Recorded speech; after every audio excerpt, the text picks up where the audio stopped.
저는 용인에서 왔습니다. 그래서 좀 일찍 출발해서 요 편의점에 앉아 있다가 이렇게 시간 돼서 왔습니다.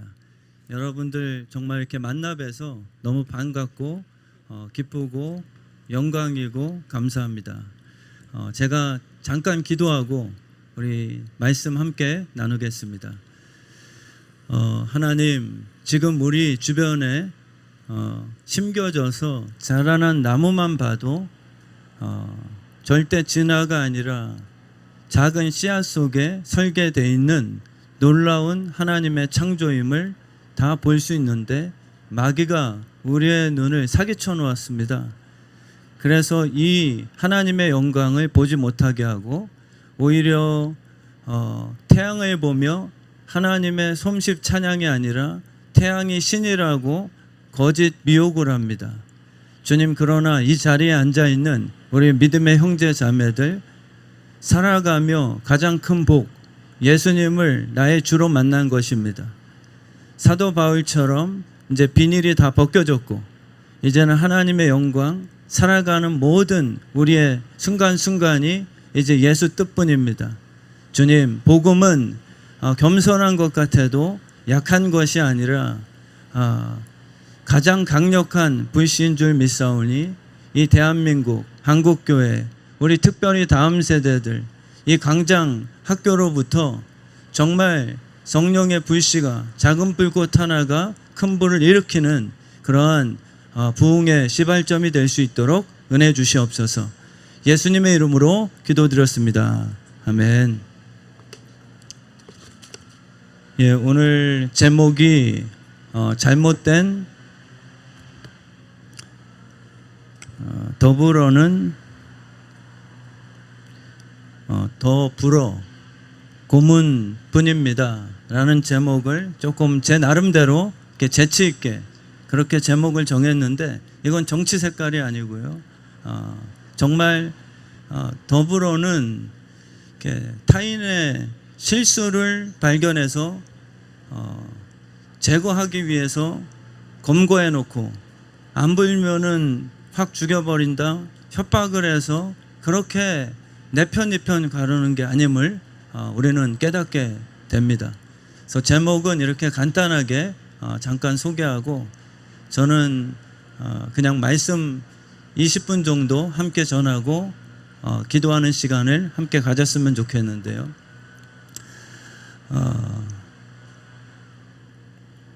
이 육적인 생각으로는 절대 하나 될 수 없습니다. 부모와 자식 간에도 놀랍게 내피 받았는데도 다툼이 일어나죠. 그리고 나 혼자서도 정신분열이 일어납니다. 그게 우리의 죄성이거든요. 우리는 이렇게 연합이라는 것을 사실 주님의 피의 은혜가 없이는 우리 힘으로는 불가능하죠. 그래서 우리는 그냥 이렇게 연합, 하나 된다라는 그 단어를 굉장히 모호하게 씁니다. 나랑 생각이 좀 같으면 하나 됐다고 착각을 하지만 주님이 원하시는 건 예수의 머리에 붙은 예수 그리스도의 피 보혈에 의한 그 하나됨, 그거 외에는 참된 연합은 없는 거거든요. 그래서 육의 생각이라는 것은 날 위한 욕심이에요.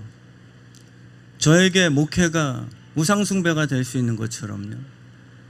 굉장히 목회하는 이 목사의 이 외적인 모습은 영적으로 보일 수 있습니다. 마치 아나니아 삽비라가 땅을 팔아다가 헌금을 했는데 굉장히 영적으로 보이죠. 그러나 베드로 목사님은 너 영적이 아니야. 영적인 회칠은 했지만 사실 육적인 생각이었다. 이렇게 정확하게 진단을 해버립니다. 그래서 육적인 것으로는 교회가 다시 주님과 연합하여 부흥할 수 없다는 것을 우리가 다시 회복해야 되겠죠. 그래서 내가 아니고 영적인 생각이라는 것은 오직 하나님이 우리를 바라보시며 만들고자 하시는 그 비전, 그게 사실 영적인 생각이거든요. 하나님의 영적인 생각이 오히려 그분이 성육신을 하셔서 육이 돼 버리셨어요.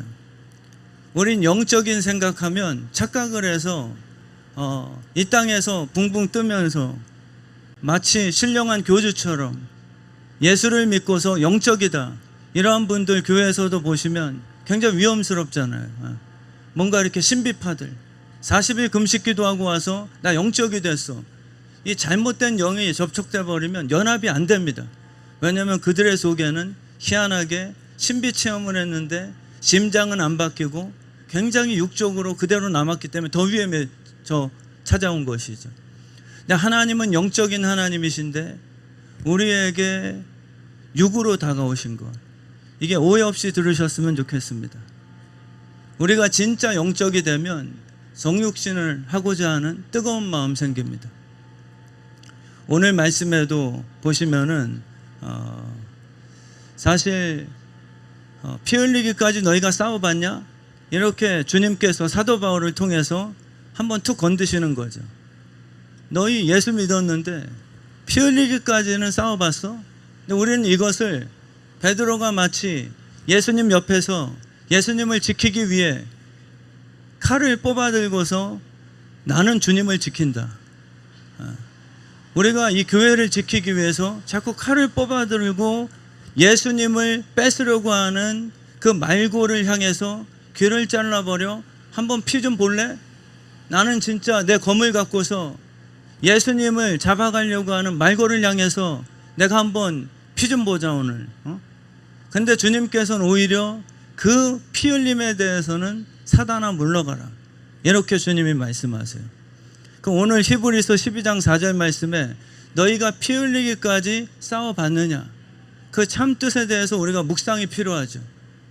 정말 우리가 싸워봤냐? 십자가를 진다는 게 굉장히 뭔가 이렇게 애매모호합니다. 식당에 가서 이제 음식 다 먹을 정도 되면은 서로가 눈치 보기 시작하죠.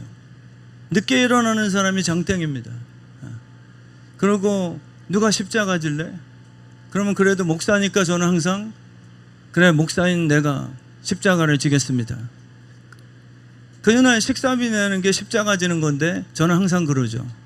제 손끝을 항상 잘 보십시오. 제가 오늘 내겠습니다. 뭐 이렇게 농담합니다. 근데 이 십자가를 진다는 것은 그러한 자기의, 내 육신이 남을 위해서 무언가 나은 행동을 한다는 게 십자가 진다는 것이 아니라 용서할 수 없는 대상을 향해서 눈물을 흘리는 진심이에요. 그게 바로 십자가를 진다는 참뜻이죠. 예수님께서 피 흘리시기까지 기도하셨거든요. 근데 원수가 누구냐면, 죄송합니다, 여기 리바이벌 광장 학교의 대표이신 이태희 목사님이 주님의 원수셨어요. 근데 사랑을 합니다. 하는 짓이 다 원수인데, 근데 아담과 하와가 선악과를 따먹고 내 사랑하는, 눈에 넣어도 아프지 않을 만한 금쪽 같은 이 내 새끼가 내 원수가 된 거예요. 그 원수가 됐다는 것은 하나님의 공의의 말씀에 근거하죠. 그래서 하나님께서는 그 원수가 된 그 자녀를 위해서 사랑하는 심장이 사라지지를 않으니까 방법을 찾아내신 게 무엇이냐 하면 십자가거든요. 그래서 십자가는 그냥 내가 너희들랑은 종류가 좀 다르지, 뭔가 도덕 윤리적으로 내가 십자가를 진다 하는 영웅, 독립투사, 이 정도가 아닙니다. 지금 여러분과 제가 마음에 품고 있는 진짜 미워하는 그 원수를 향한 희한한 새로운 심장의 그런 움직임이에요. 십자가를 진다는 건 내 의가 결정하는 것이 아니라 원수였는데 그를 아름답게 새로운 피조물로 만들고 싶어하는 그 꿈이 생긴 거죠. 그게 바로 진짜 십자가를 지는 거거든요. 그래서 정말 한국교회와 우리 교회가, 우리 가정이 살아날 수 있는 유일한 길은 너희가 피 흘리기까지 과연 싸워봤냐? 그 죄가 무엇이냐 하면, 제가 여기 형제님 이름을 잘 몰라서 이태희 목사님밖에 제가 이름을 모릅니다. 이태희 목사님 상대로 해서 제가 다툰 거예요. 근데 이태희 목사님 다퉜는데 제 마음이 성령 충만해서 기도합니다. 목사님을 위해서 축복하고, 목사님을 위해서 주님 저렇게 살지 않게 해주세요. 그렇지 않으시기 때문에. 저보다 못생겼는데 목회 잘 되게 하신 이유가 뭡니까? 뭐 이렇게 제가 나쁜 마음, 육의 마음 품는 게 아니라 영의 마음은 아버지의 심장이 내 안에 들어온 상태거든요. 그래서 그를 위해서 치료제를 만들고 싶어하는 희한한 그러한 솔루션을, 뭔가 치료약을 만들고 싶은 간절함이에요. 그게 십자가를 지는 이유입니다. 이 세상에 사랑이 없고 이 세상에 선한 것이 없어요. 정말 가정마다, 저도 목회를 하고 있지만 자녀들이 들려오는 진짜 부모님들의 눈물은 마약과 골방에서 5년간 안 나온 친구가 있어요. 골방에 들어가서 안 나옵니다.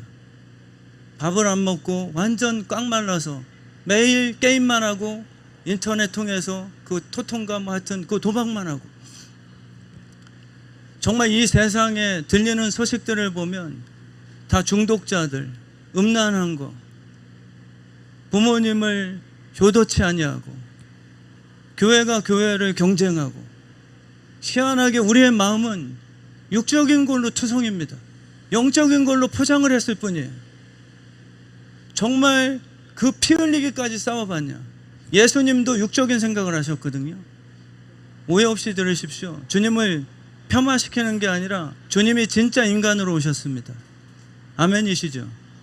여기 아멘 하면, 아멘 안 하면 이제 거기서 이단 시비가 이제 들어가는 거예요. 예수님이 완벽한 인간으로 오셨는데, 그래서 십자가 앞에서 굉장히 고민을 하셨죠. 예수님께서 우리의 죄를 위해서 짊어지셨거든요. 그분이 죄 짓고 싶다는 말은 되지 않지만 죄를 느끼신 건 사실입니다. 그래서 이 죄를 해결하고 싶어하는 간절함, 우리 안에 사실 죄가 있거든요. 우리는 골리앗을 때려 부수고, 우리는 말고의 길을 잘라 없애버리면 예수의 용사로서 승리했다라고 착각들을 하지만, 이 오늘 히브리서 12장 4절 말씀은 무엇이냐면, 네 마음속에 있는 그 죄, 그것을 위해서 정말 땀방울이 핏방울 될 때까지 기도해 본 적이 있냐? 라고 말씀을 하시는 거예요. 우리는 그냥 쉽게 건너버리려고 하거든요. 저 자식은 예수를 안 믿으니까. 우리 시어머니는 예수를 안 믿어서 나는 예수 잘 믿는 며느리로서 하나님께서 저 시어머니 입에 오바로크를 쳐주실 거야. 우리는 이렇게 이제 예수 믿는 자로서 믿지 않는 자를 향해 뭔가 정죄를 그냥 이겨버리는 것으로만. 근데 그게 아니라 오늘 주님께서 너희를 부르신 이유는 무엇이냐 하면, 바로 피 흘리기까지 너희가 싸워봤느냐? 너희 마음속에 정말 죄가, 가장 큰 죄가 무엇인지 아느냐? 그게 바로 사랑 없는 거거든요. 우리의 마음에 사랑이 부재한 상태가 가장 큰 죄거든요. 그게 사망의 법칙이에요. 우리 오늘 이 짧은 시간이지만 다시 우리의 마음에 첫사랑이 회복됐으면 좋겠습니다. 정말 우리의 마음에 주님께서 날 찾아오셨던 그 사랑의 마음이요, 그 순간 그게 회복되는 은혜가 있게 되길 진심으로 축원합니다. 제가 긴 시간이 아니기 때문에 정말 이렇게 원포인트로 말씀드리고 잠깐 찬양할 텐데요. 우리는 사망이에요. 사망. 우리 안에 사망의 기질이 다 들어 있습니다. 뭐 영적이라고 우리가 이렇게 그냥 막 얘기들을 하지만 정말 교만하거든요. 남 인정을 안 합니다. 성경대로 살지를 못해요.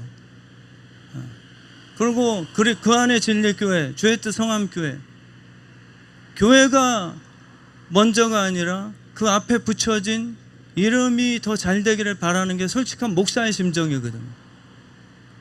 주의 뜻 성함이라는 게 더 성공하길 바라지 교회라는 게 더 우리에게 중요한가? 우리의 마음엔 늘 육적인 게 항상 있는 거죠. 그게 사망이 작동하는 겁니다. 그래서 이 시간에도 정말 생명의 역사가 이 자리에 회복된 은혜가 있게 되길 진심으로 축원합니다. 제가 청년부 사역을 할 때요, 어떤 한 형제가 그 소아마비 때문에 제대로 걷질 못했거든요. 그 형제가 오른발이 굉장히 불편했습니다. 그래서 언제나 걸어 다닐 때마다 이렇게 질질 끌고 다녔어요. 근데 어느 날 제가 그 질질 끌고 다니는 발 쪽을 보니까 신발이 다 닳았어요. 그래서 제가 그걸 보고서 성령님께서 주시는 마음이 있어서 이렇게 설교하는 중에 그 청년을 불러서 이렇게 세웠습니다. 그리고 예언을 선포했거든요. 다음 주에 그 형제 이름이 준호였는데, 준호, 다음 주에 우리 준호 형제 그 발에, 그때는 프로스펙스가 굉장히 좋은 그 브랜드였거든요. 프로스펙스, 신빙, 그 중에서도 제일 비싼 운동화가 신겨질지어다. 제가 이렇게 예언을 했습니다. 그러니까 우리 청년부 애들이 뭐 그게 성취되겠는가, 뭐 이렇게 조금 비웃으면 건강에 해로운데 뭐 그런 모습 같아요. 그 다음 주가 됐습니다. 다음 주에 그 준호 청년이 들어왔는데, 제가 설교를 하면서 준호 형제 일어나 보세요. 그리고 우리 다른 청년들에게 그 준호 형제 발을 한번 쳐다보겠어요? 봤을 때 프로스펙스, 신빙, 그 중에서 제일 좋은 거 신고 온 거예요. 그래서 제가 선포했죠. 예언이 성취됐습니다. 그러니까 다들 박수 치는 거예요. 놀라면서 박수 쳤습니다. 여러분처럼 이렇게 멀뚱하게 쳐다보지 않았습니다. 그래서 제가 뭐라고 했냐면, 그 예언 성취가 김철민 목사로 인해 성취되었도다. 우리는 예언을 점괘로 생각하거든요.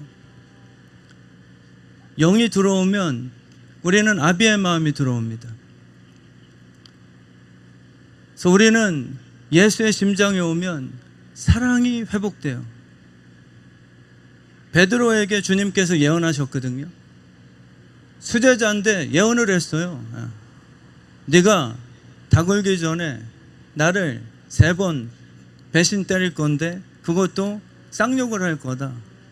근데 베드로가 솔직히 말해서 얼마나 기분 나쁩니까?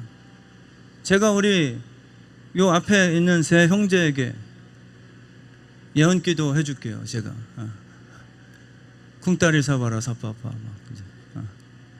근데 예언을 했는데 이 집회 끝나자마자 셋이 싸울지어다.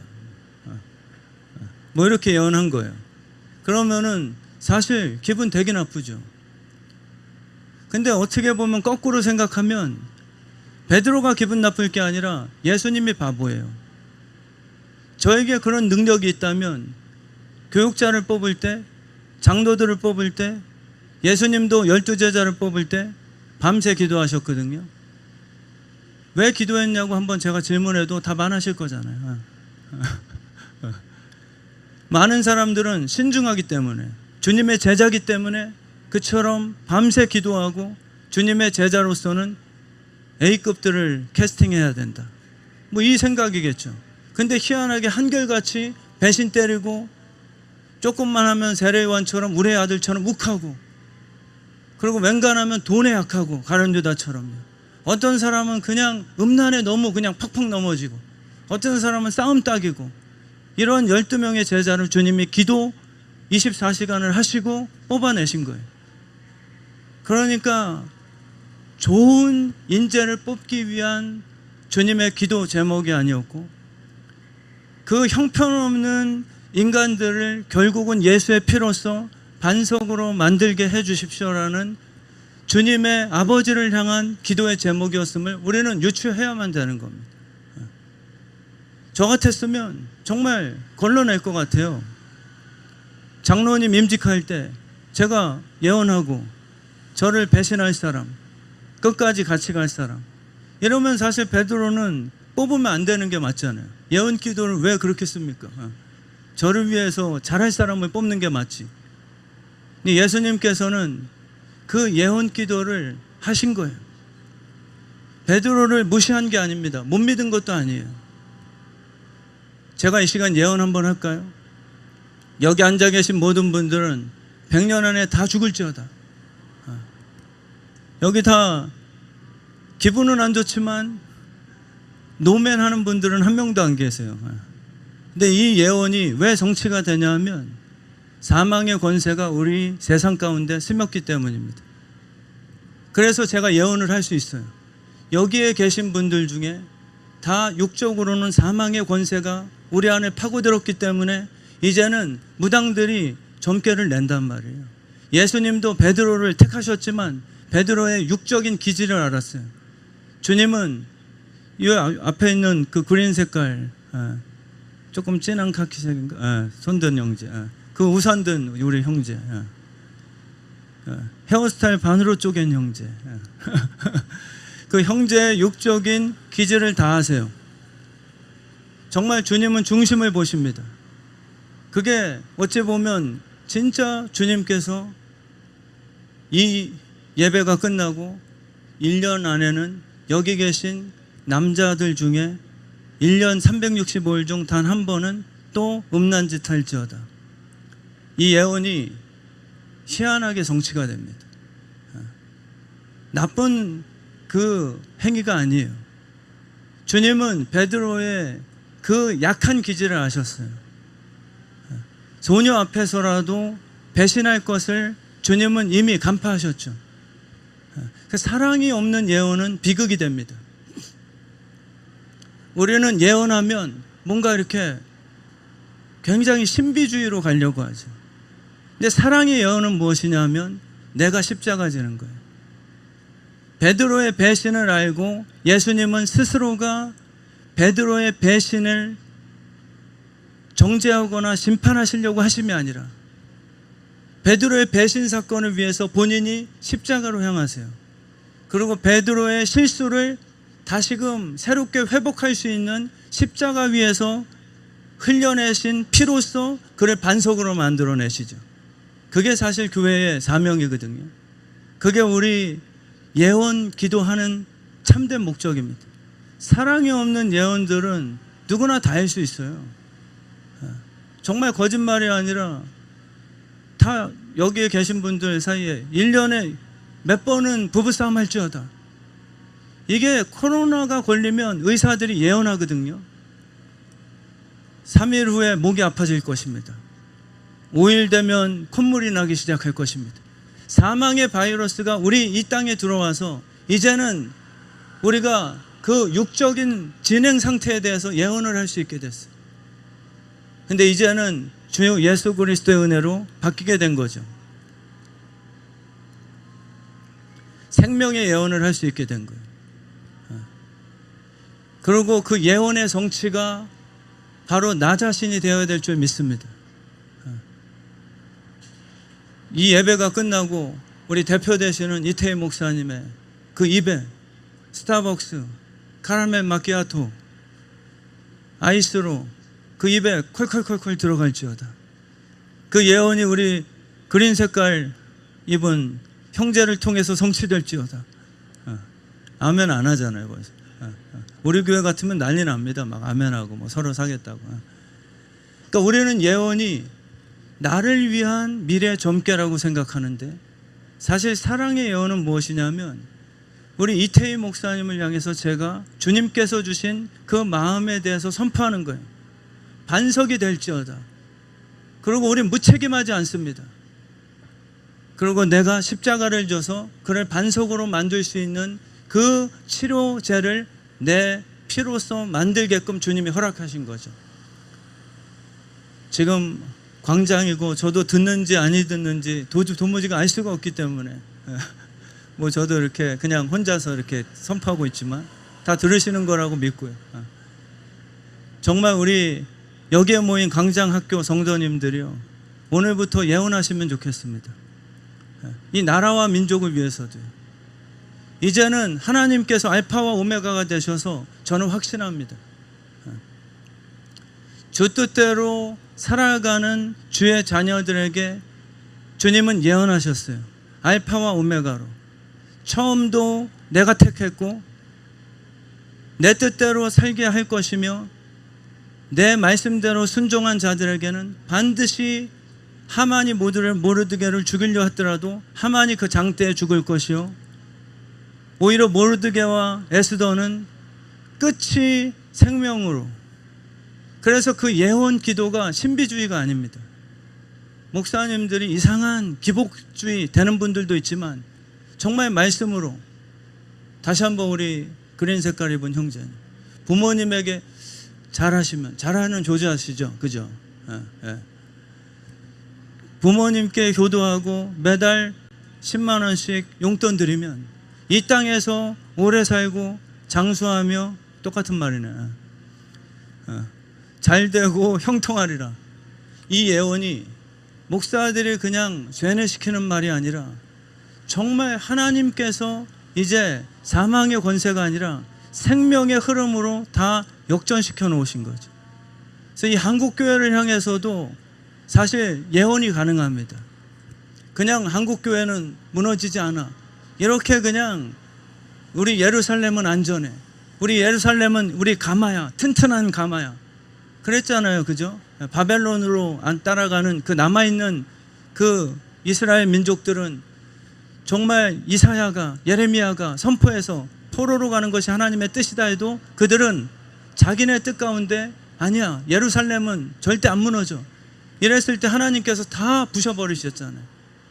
근데 말씀의 뜻대로 순종하여 포로로 순종하여 끌려간 그 하나님의 자녀들을 통해서 예언이 선포됩니다. 성취가 돼요. 너희들을 통해 70년 후에 반드시 그루터기가 되어 다시금 예루살렘 성전을 회복하게 될 것이다. 이게 바로 정말 하나님의 확실한 예언 선포죠. 그래서 우리 광장 학교의 성도님들이요, 성령 충만함을 받으시고요, 분명한 예언 성취는 주님의 말씀에 대한 순종밖에 없습니다. 그래서 옥토라는 건 이거 말씀으로 끝낼게요. 제가 오늘도 지금 아마 저희 주의 뜻 성함교회 그 담임 목사와 중보기도하는 단톡방 한 70명이 계시거든요. 거기에 제 오늘 온 거를 다 띄운 것 같아요. 아마 지금 영상으로 보고 계시든 이 같이 기도하고 계시는데, 정말 그분들에게도 늘 하는 말이 그거예요. 기도하고 성령 충만하여 주님의 말씀이 진짜 기뻐지는 것.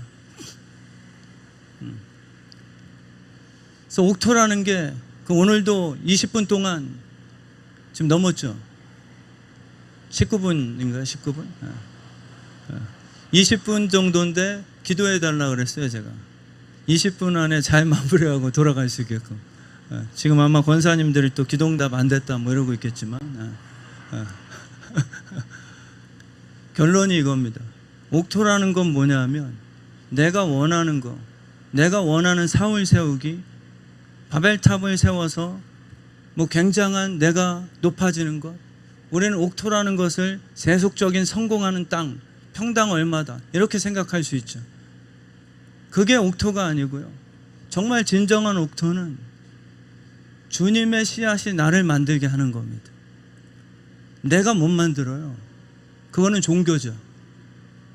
다만 성령님께서 내 안에 원수까지 사랑하라, 이 말씀의 씨앗을 딱 품게 하시는 거예요. 동성애, 진화론, 이런 모든 것들에 대해서 어쩔 때는 설득당할 수도 있습니다.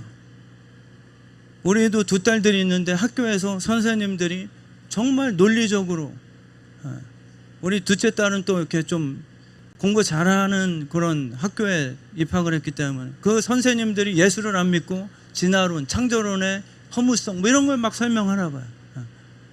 그러니까 집에 와서 또 질문합니다.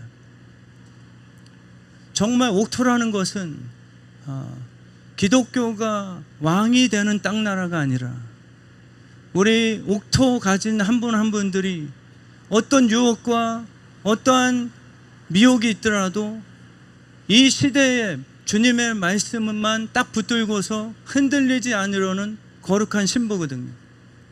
순결함이라는 것은 소극적이지 않아요. 순결하기 위해서는 많은 남자, 나를 향해 강간하려고 하는 그 공격적인 그런 죄악들로부터 나를 지켜 싸워낼 수 있는 영적인 힘이 사실 되게 요구됩니다. 순결 그러면 우리는 굉장히 뭔가 소극적이죠. 그리고 뭔가 소심하고 새색시 같고 뭐 이런 느낌이 아니라 한 사람을 향한, 내 신랑을 향한 그 첫사랑의 유지와 지켜내면요, 그거는 굉장한 싸움입니다. 그래서 옥토라는 것은 사실상 말씀을 품고 씨앗을 잡아놓은 후에 마귀는 그것을 자꾸, 한 달란트 받은 자는 그것을 내뱉었거든요. 한 달란트 받은 자는 그것을, 아니 이 주인의 요구대로 내가 장사했다가는 이 지금 시대에 나는 정치도 못하고 장사도 못한다. 동성애를 지지하지 말래. 그럼 목회 끝나는 거 아니야? 그리고 진화론을 인정하지 말래. 그러면 나는 교사도 못 해먹는 거 아니야? 이런 식으로 한 달란트 받은 자들은 그 예수님에 대해서 악한 주인이구나. 한 달란트를 주고서 그 한 달란트 준 뜻이 무엇이냐면 내 뜻대로 그 달란트를 꼭 써야 된다는 그 깊은 숨어있는 뜻이 있는 거죠. 근데 한 달란트 받은 자는 그렇지 않았어요. 그렇게 장사했다가는 이 시대에 나는 다 망한다. 그러니까 주님을 향해서 불평하기 시작하고 5달란트, 2달란트 받은 자는 무익한 종이라고 했습니다. 무익한 종은 내가 아무 능력이 없다라는 뜻 아니라 정말 충성스럽게 주님 말씀대로 잘 장사한 거예요. 그리고 5달란트를 남겼어도 그것을 내 거라고 소유치 아니하는 거. 그게 내 이익을 내 것이라고 주장하지 않는 게 무익한 종의 참뜻이거든요. 이제 햇빛이 비치기 시작하니 주님이 끝내라고 하시는 사인 같으니까요. 그래서 우리 여기 앉아 계신 분들이 정말 옥토가 돼서요, 진화론도 마찬가지고, 정말 진화론이면은 여기 계신 권사님들 사실 진화가 됐다면 20세 때 처녀 때보다 더 예뻐지셨어야죠. 진화가 안 되셨잖아요. 퇴보되신 거 아닙니까? 사실 나 개인적으로만 봐도 진화론은 굉장히 허무해요. 우리는 창조론을 믿는 거죠. 대대손손 하나님을 섬길 자가 끊임없게 해주시는 것. 내가 윤회되는 게 아니라 내가 유럽게 살아서 다음 세대 때 내가 더 멋진 사람, 부자로 태어나게 하는 그러한 진화, 윤회론이 아니라 나는 주 뜻대로 한 번 사는 것뿐이요, 내가 죽고 내 피를 받아 유전자 받아 태어난 자손 대대 손손들이 내가 받았던 아브라함의 하나님이, 이삭의 하나님이 되어주신다는 것. 이게 바로 창조론의 진짜 의미죠. 우리 여기 계신 분들이 정말 예수 그리스도의 심장과 옥토되는 마음으로 정말 영의 생각을 해서 이 한국교회에 하나님의 나라가 확장되는 그 은혜가 있게 될 줄 진심으로 축원합니다.